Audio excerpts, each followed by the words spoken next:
there. Otherwise, nobody chant here. No, you say you're full of a cash here. Good evening, guys. I'm Miss Casey. I'm Cairo, and welcome to Girls from God. Woo! Do you know what? It's funny because I had so many things that I wanted to start with, but here in that room, let's talk about money for a second. Let's really talk about money. All right, let's talk. So, what we have? Where we starting? Well, you know, with everything going on, you start to read a lot of articles, and I'm the kind of person, I don't like to just take one article and make an assumption and all this sort of things. But then I also got to think of my own personal experience. So what I wanted to touch base on today, how important is money? Oh.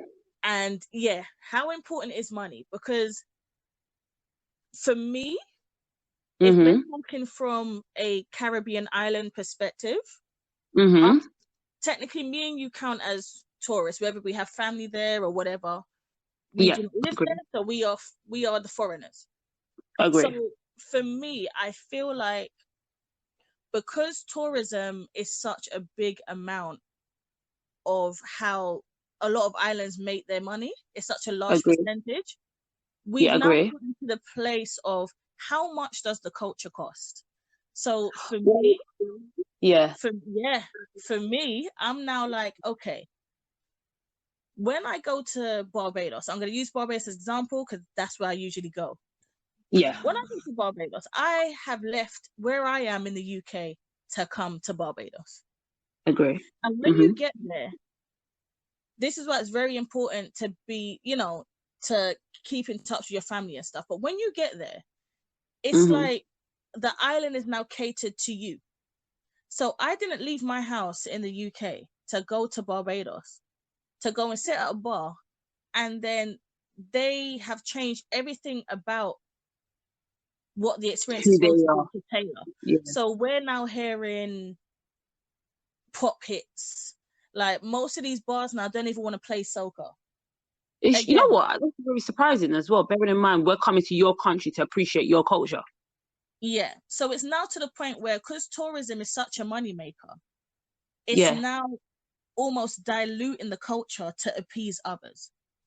But do you think it's because of the key times it is in their culture? So, for example, in Barbados, that crop over jazz season, they feel like that's the best time to get more money and they have to appeal to the Western world.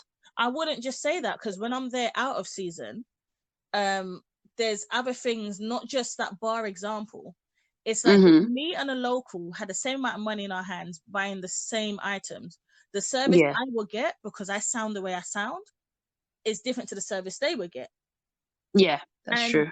You can kind of see how people, it's always like, tourists, but you forget about the people on island. Another example is, there'll be a pothole that would be mashing up people's cars all year. And all of a sudden, let's say a member of the royal family wants to visit Barbados now. All of a sudden, they found budget to seal up the roads. So my question to you is, do you think in terms of typical Caribbean countries that they believe in Western privilege rather than white privilege? Because it's sounding, and I can speak from my experience as well, is as long as you're from the Western world where your country's developed, they will treat you different regardless of your skin color. Whereas in Europe, we're used to being just treated different because of our skin color, if that makes sense. Unpack for me.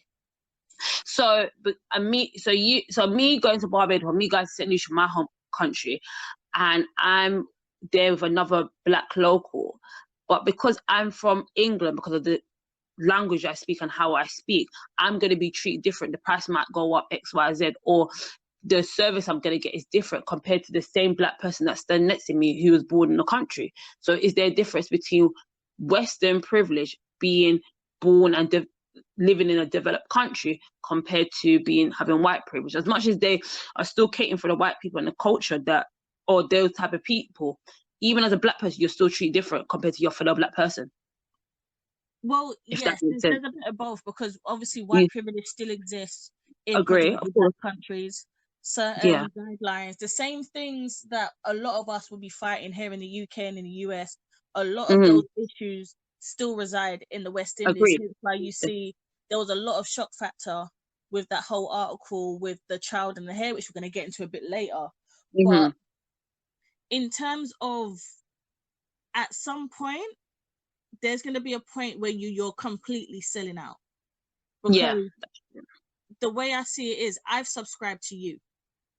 So I have chosen to come to you.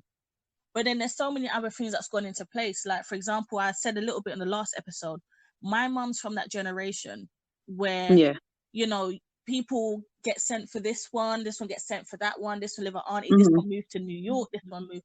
So they had that idea that foreign is better. And they had the idea that when you move to these countries, your life automatically gets amazing. And then what ends up happening is you've got the family back home, assuming you're living P. Diddy lifestyle as soon as you get off the airplane. And I think it's upsetting because they've been looking at the news, the media, social media recently, or films, and thinking because you live in a particular country, the money you have means you're better than everybody. But it's that, by the way, I might be struggling in my well-developed country. So you can't really judge an image based on what's being portrayed out there for you. But then on the downside, on the other side, it's almost like, well, I live in an island where I have to go through X, Y, and Z. And people come over here and get the highlights of the island. They get the highlights. And even stuff like Carnival. Yeah. As much as fun as it is, as amazing as it is, and, you know, everybody knows the cultural reasons behind Carnival. Even that has been exploited to the point where a lot of the locals do not have the spare money to jump in Carnival. They don't. Yeah. And a lot of the things now have becoming overpriced for the locals. That a simple backline is costing twice the amount they might have paid 3-4 years ago, just because the tourism has become a big thing and people from all over the world want to jump for that band or whatever it is. And it's like, well, if I can get US dollar, I'm going to take the US dollar before I take the Belgian dollar or the St. Lucian, the Caribbean dollar or the Jamaican dollar. But it's even down to parties. There's a lot less. Like, I've noticed for me, I prefer a small local lime.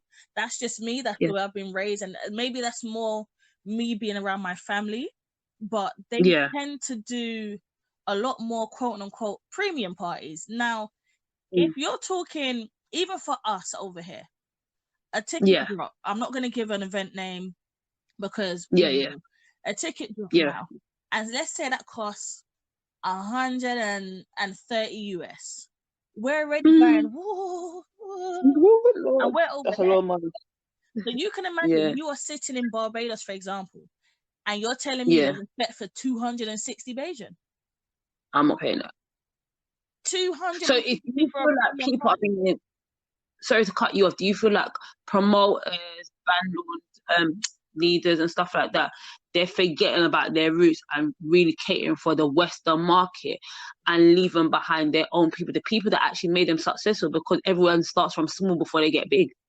Well, I wouldn't technically say they're forgetting where they came from, because I've got to do this from all perspectives. So people that do parties and stuff, especially in Barbados, the taxes they have to pay. Taxes, like, and when I mean taxes, I don't just mean one set of taxes. You buy a drink in bulk, you pay taxes on that, and then you get taxed again for them drinks being in your party.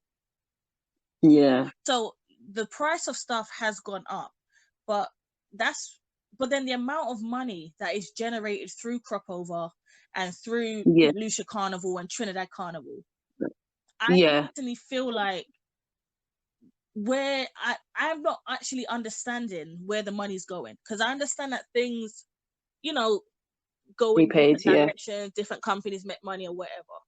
But to me, the amount of money that is being generated from these carnivals, some of it should be put back into the island to improve the lives of those who live there.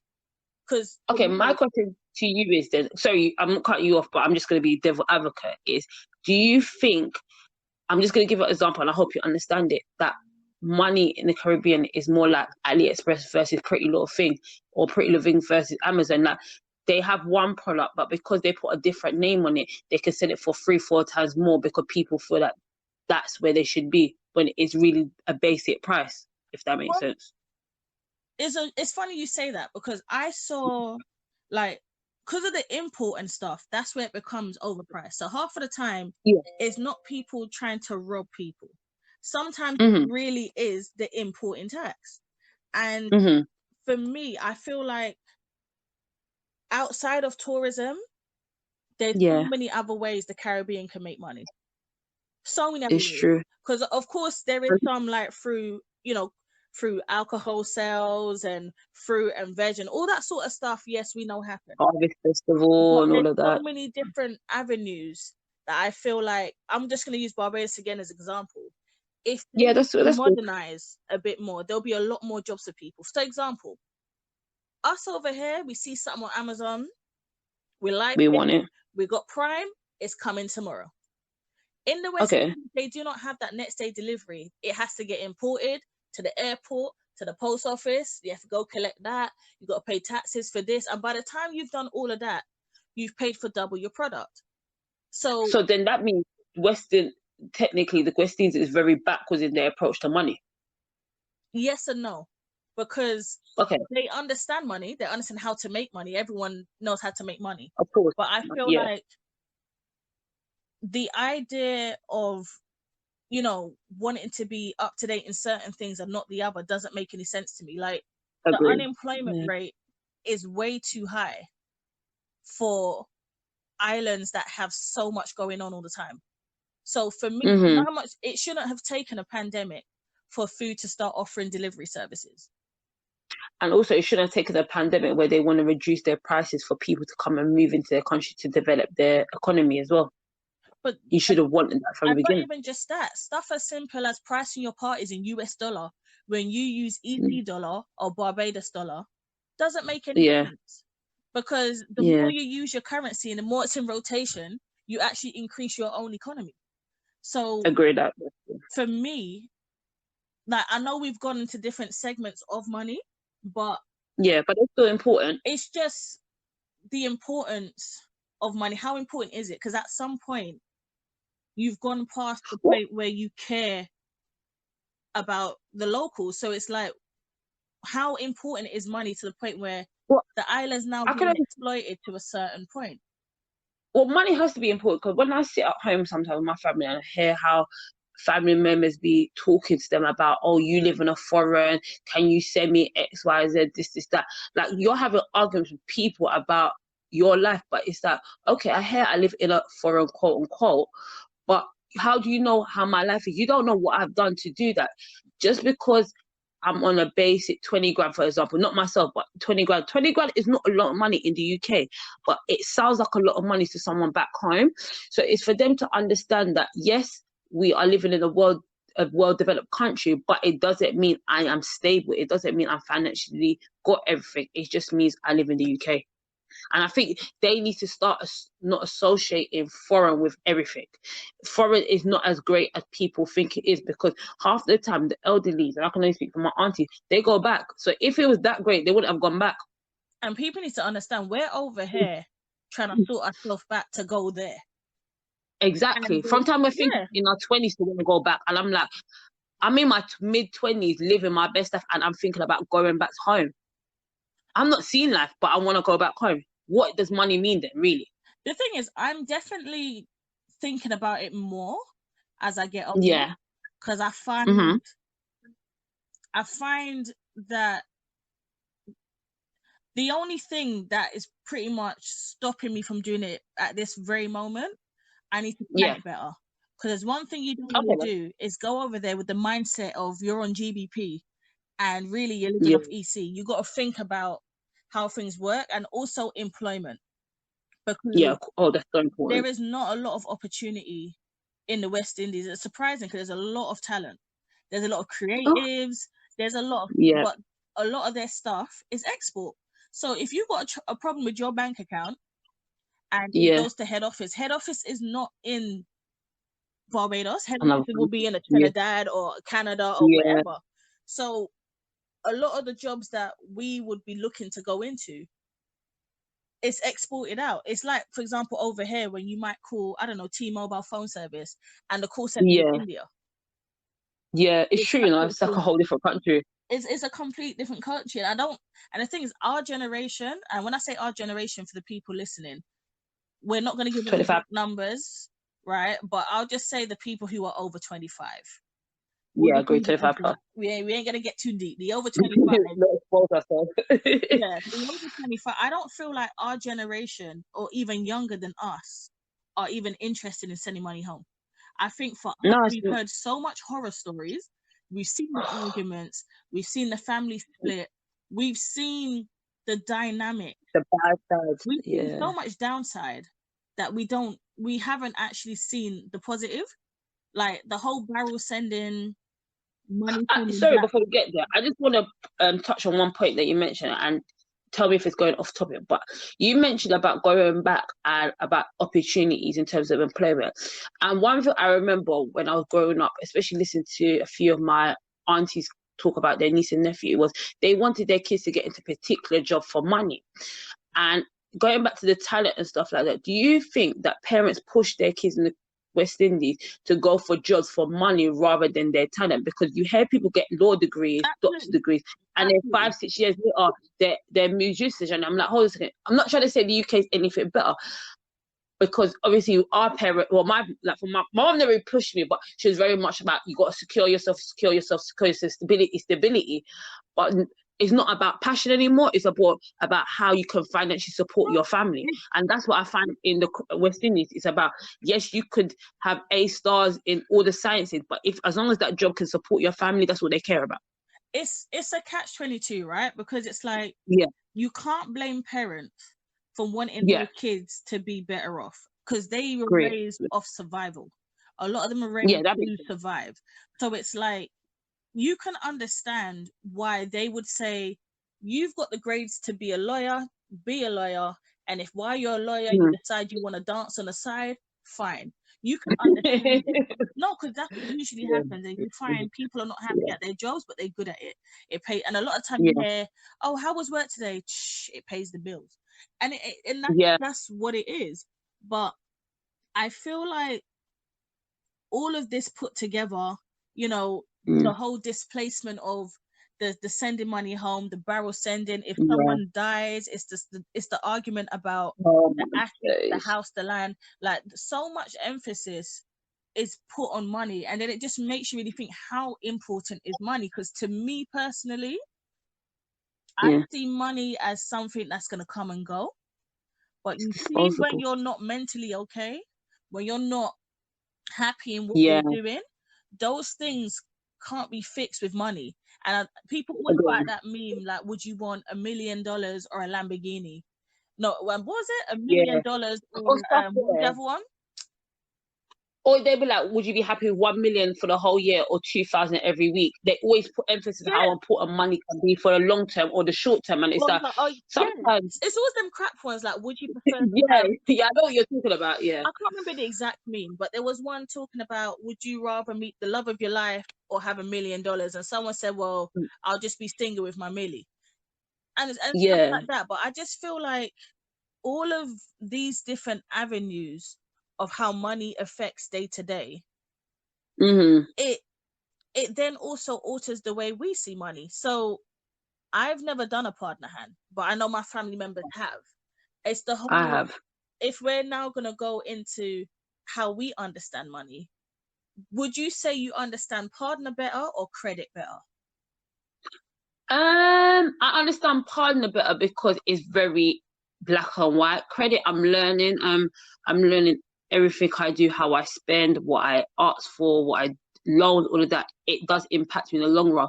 But I think what I like about partner is it's just, I'm giving you how much it is a week or a month, whatever. And then after a year, I get all of this. And it's that savings without having an actual savings account.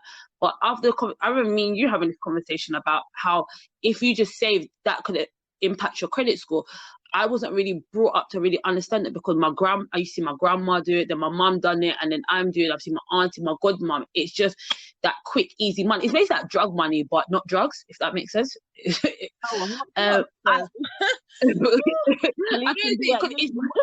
Police can be when you release this. Yeah, but it's just like that. Oh, it just disappears. And what I've learned from not doing partner is it's about teaching yourself mentally how to control your own money.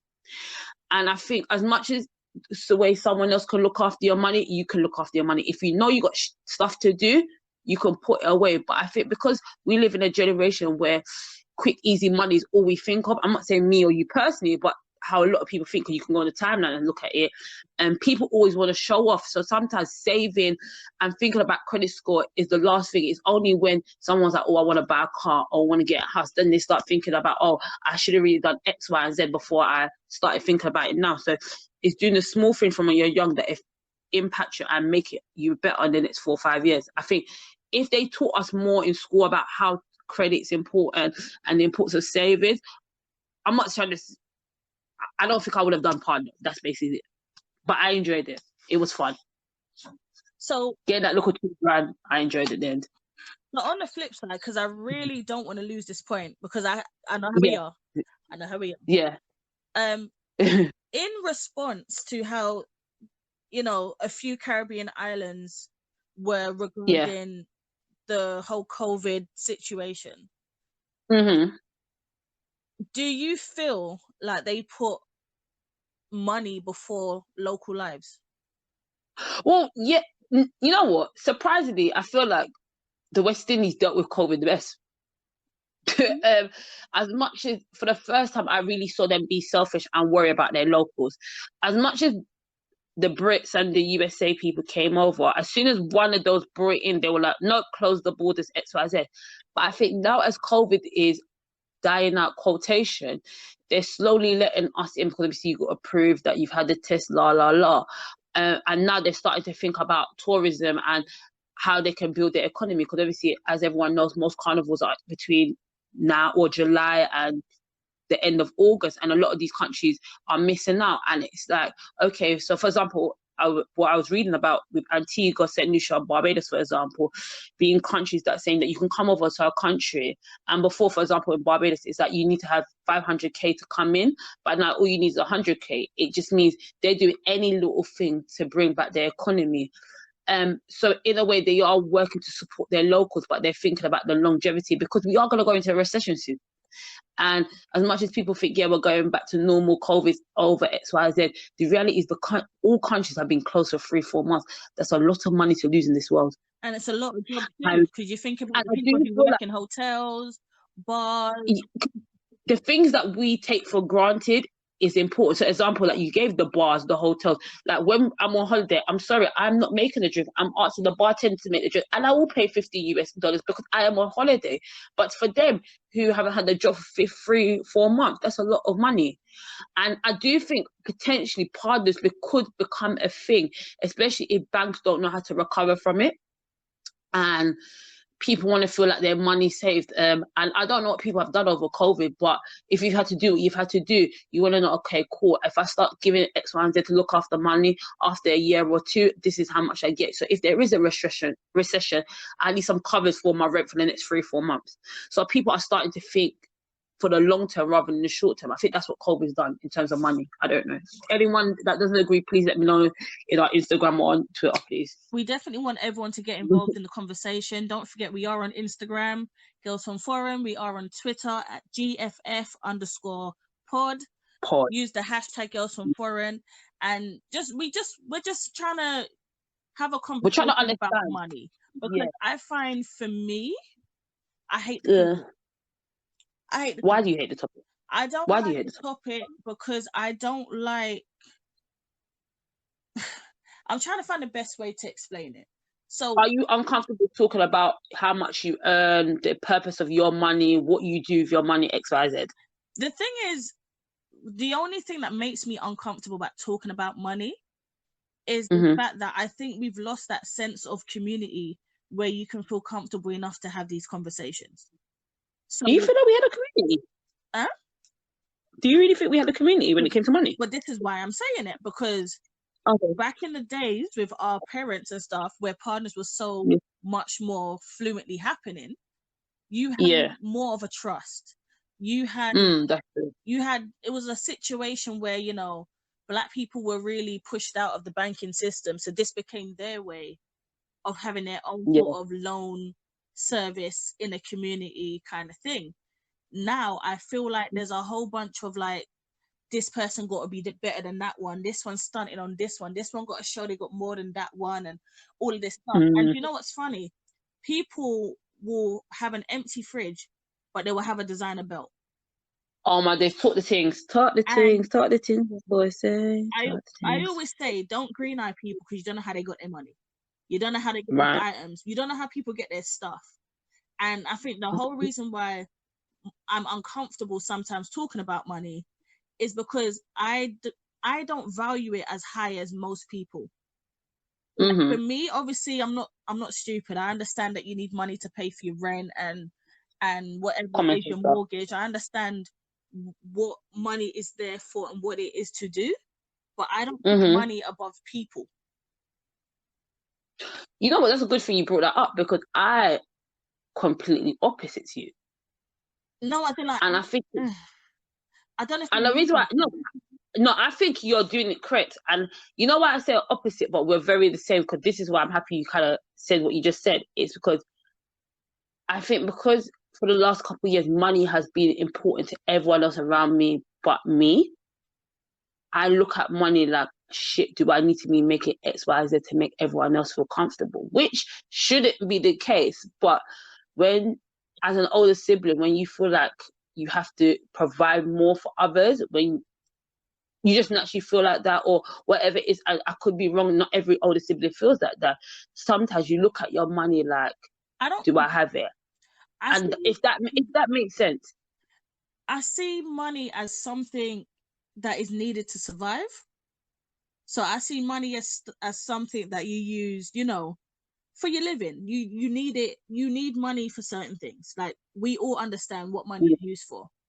So for me, like, I don't really like spending too much on myself on unnecessary things. But that's very true about you. I like experiences.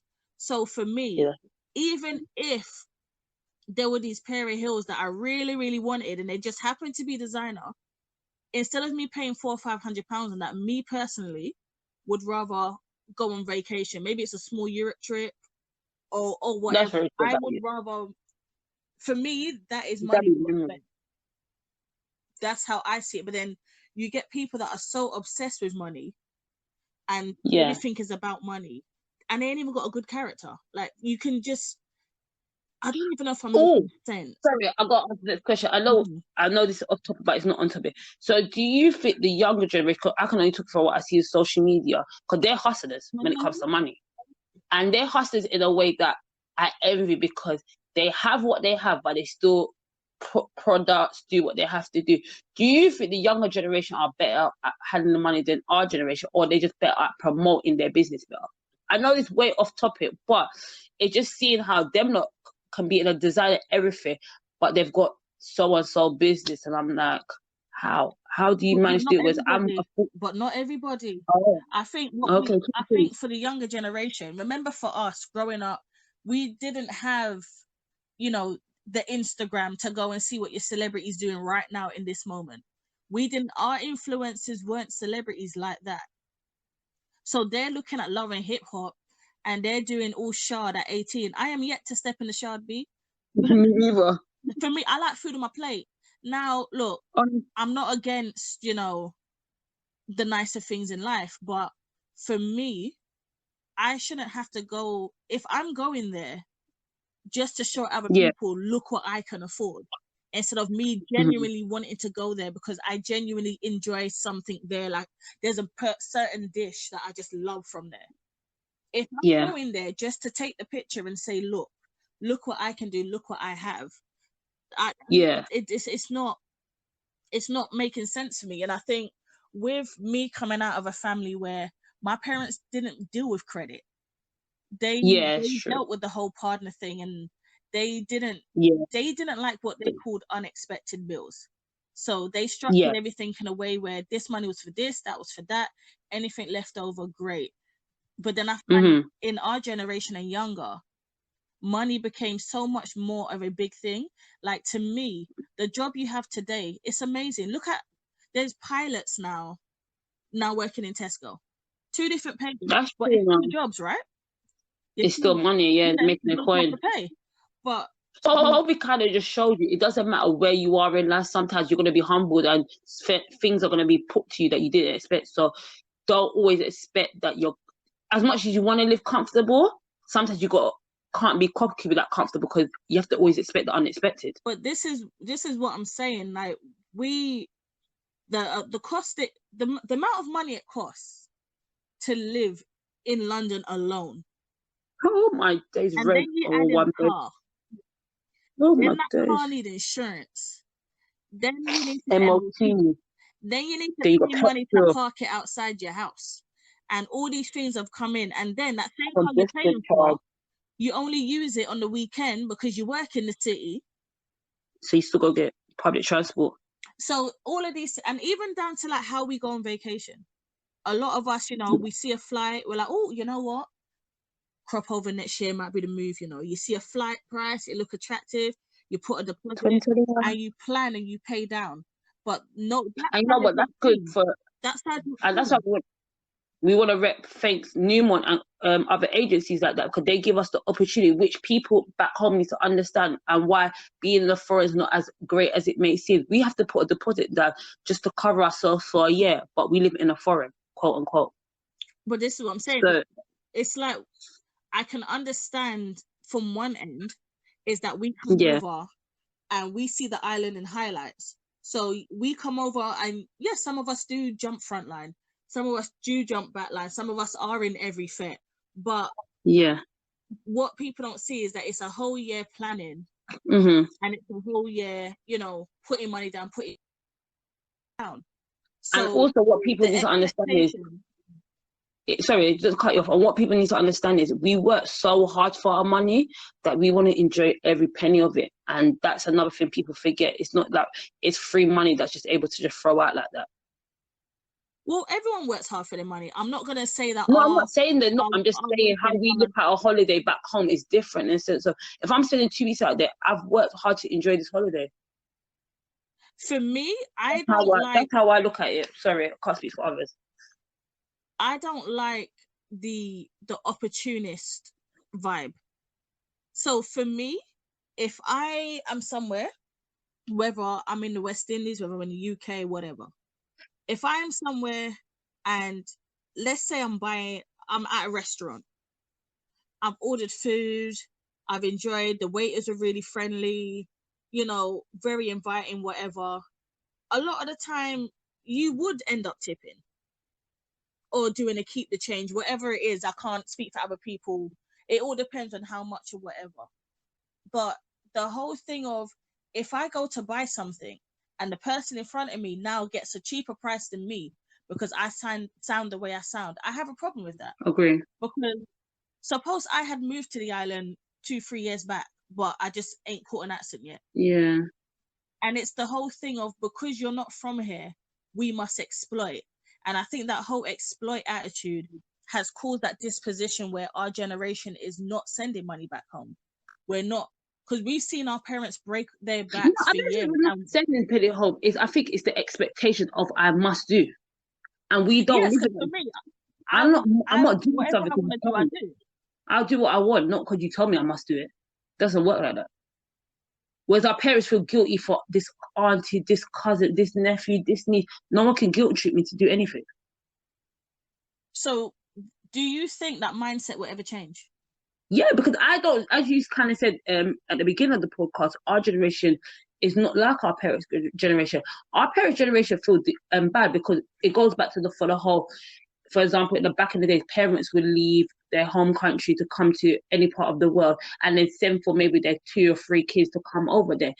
If one took longer than the other, they feel guilty for that. Everything is a guilt trip. And sometimes we have to understand things take time. Nothing works overnight. And why does that happen? Because money's involved.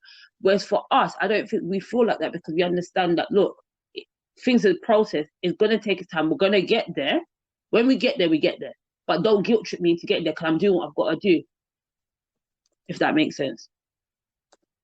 So I feel like our older generation feel guilty for not doing. If they've left their uncle, their auntie, their nieces and their kids are having a better life, they're like, and their nieces go, oh, but auntie, so-and-so's having a good life. They know how to manipulate words and make the person in a foreign, quote unquote, feel bad for it. And then they start sending money. Well, you can't make me feel bad because I done what I had to do. Every man for themselves. I was born by myself, I'm gonna die by myself. I think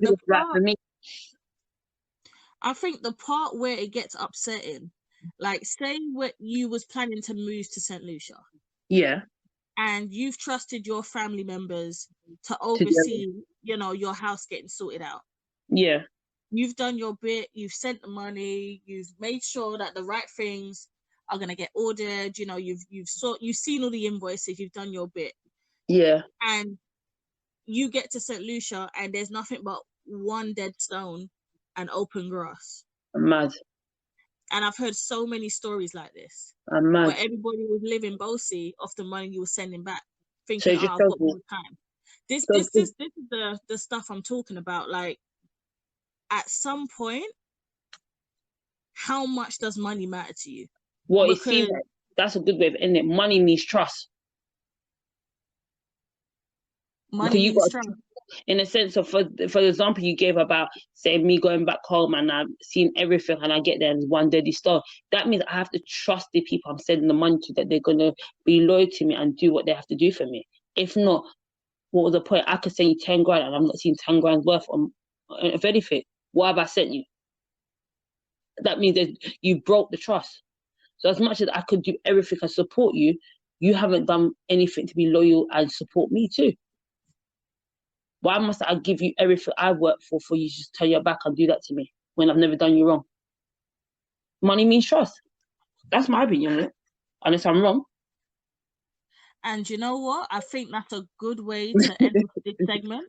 I enjoyed that, you know. We could have went on. I have a bit more to talk about, but we could talk about that. We can come back to it because I definitely want to go to more the positive side of it. Yeah, and I want to talk about barrels and the pasta, the rice, the barrel, and clothing, the shoe, and pay the money to make sure it gets shipped to the country and all of that. But I enjoyed that. I definitely want to hear what, you know, other people, our community, our listeners, our families, you know, please comment. Are like our family. Yeah, let us know. We're going to put an Instagram post. I'm going to have Twitter, #girlsfromforeign / GFF. And let us hear your opinion. Let us know. Tell us something we don't know, because obviously everyone experiences something different when it comes to money. Say if one of us is wrong, tell us we're wrong. Let's have a debate about it, because money is a touchy subject, as my friend said here. And we want to hear your opinion. Yeah, and that's exactly it. I mean, I feel like this is the part where we're supposed to play some like bossy money song to make you walk in a circle. But before we do that, we have to. So this is a different topic. It's not about money, but we have to just say Happy Independence to Jamaica. And as we are bridging the gap, Jamaica Independence is on Thursday, the 6th of August, and obviously they became independent in 1962. So I think that works out to 58 years, if I'm correct. Get them education. And why we want to give Jamaica their recognition is because we will talk about this in a future episode, but we want to appreciate what they've done for the culture and how they've paved the way for many artists to come over to different parts of the world, like Europe, Japan, Switzerland, Russia, all them funky places, and be who they are. We have dancehall queen all over the world. You said dancehall queen, so I feel like it is time for our do you know what? Let's give Jamaica a segment. So we're going to take a break from the money, because I feel like we sound very professional and, you know, law-abiding citizens for that first bit. Yes, clap to us. But let's now go into Jamaica. Let's go into Jamaicans, because I feel like they need a few minutes of our podcast at least.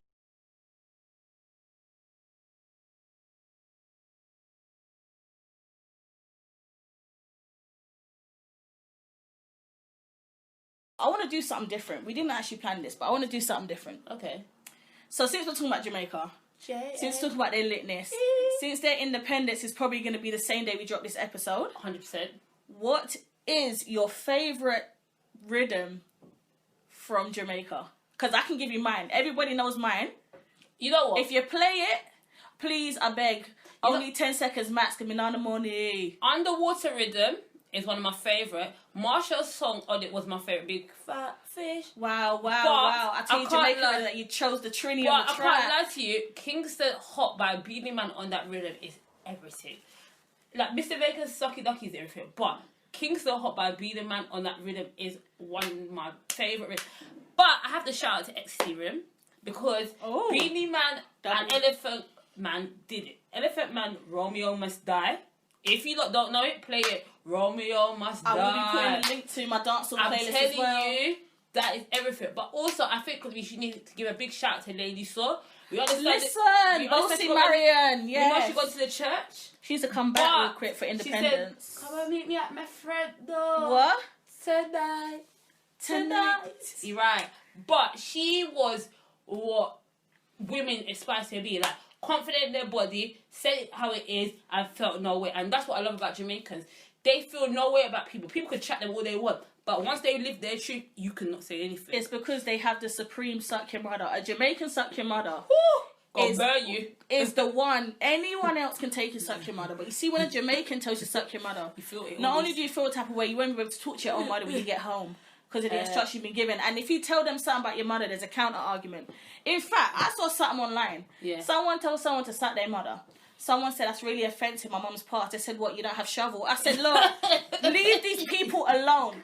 If the Jamaican people hasn't bothered you, leave them alone. And you know another thing I've got to say about Jamaicans is, when it comes to the word bossy, they the white jeans, white t-shirt, head wrapped up. All white parties probably run by a Jamaican person. But anytime they step out, they look goody. Fresh. And they would never shame their Jamaican heritage. So the word bossy, the song bossy is Jamaica. Bossy, like, especially if everybody's in unison in an outfit and they do their little moves, everything a routine. I'm like, yes, come through, Jamaicans. I see you. Well, I mean, I ain't even got to say what it is. See, you know what my rhythm is. If anyone knows me, Do you remember? no. That Joy Rabbit is your rhythm. No. Yes, but Sycamore Tree is not the one that caught my spirit. I know, but I just Sycamore Tree is sentimental to us. Okay, that's true. But you see Joyride Rhythm in its entirety, right? Like, do you know what? I think this all started from the scene in Dancehall Queen. Because all you heard was the Marcia. and then you see the hands going around in a circle. You see the pink wig and the silver outfit.